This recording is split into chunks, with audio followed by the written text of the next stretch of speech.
ایک سوال ہے، آس پاس نیک لوگوں کی قبریں ہوں تو قریب والوں پر اثر پڑتا ہے؟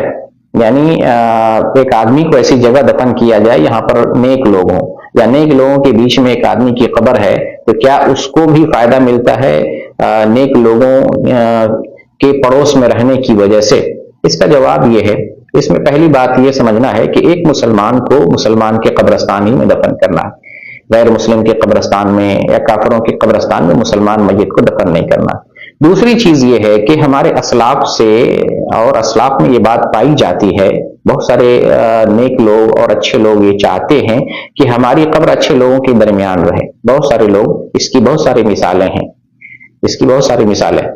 تو جو سوال ہے کہ نیک لوگوں کے بیچ میں اگر کسی کی قبر ہو تو کیا اس کو بھی فائدہ ملتا ہے، اس کا جواب یہ ہے کہ اگر کوئی آدمی نیک لوگوں کے بیچ میں ہے تو اگر نیک لوگوں کو نعمت مل رہی ہے تو اس کی نعمت اس کے بیچ میں رہنے والے کو ملے، یا اگر درمیان یا بغل والے کو قبر میں عذاب ہو رہا ہے تو اس کا عذاب کا اثر اس کے درمیان رہنے والے کو ملے۔ سنت میں اس طرح کی کوئی دلیل نہیں ملتی ہے۔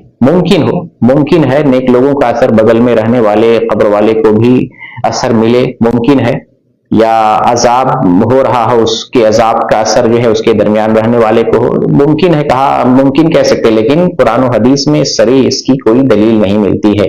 ایک حدیث اس طرح سے ہے کہ اپنے میت کو نیک لوگوں کے درمیان دفن کرو، کیونکہ برے پڑوسی کی وجہ سے اس کو تکلیف ہوتی ہے، جس طرح سے دنیا میں برے پڑوسی سے زندہ آدمی کو تکلیف ہوتی ہے۔ تو یہ اس طرح سے حدیث آتی ہے، مگر یہ صحیح نہیں ہے۔ شیخ البانی نے اس حدیث کو موضوع قرار دیا، اس لیے اس حدیث سے دلیل نہیں پکڑی جائے گی۔ اصل اس معاملے میں یہ ہے کہ آدمی کا اپنا عمل کام آتا ہے۔ ایک آدمی کا عمل اچھا ہے تو انشاءاللہ اس کے ساتھ قبر میں بھلا ہوگا، اور ایک آدمی کا عمل برا ہے تو اس کا انجام برا ہوگا قبر کے اندر بھی۔ لہٰذا آدمی کو اپنا عمل فائدہ پہنچاتا ہے، وہ اپنے عمل کو بہتر بنائے۔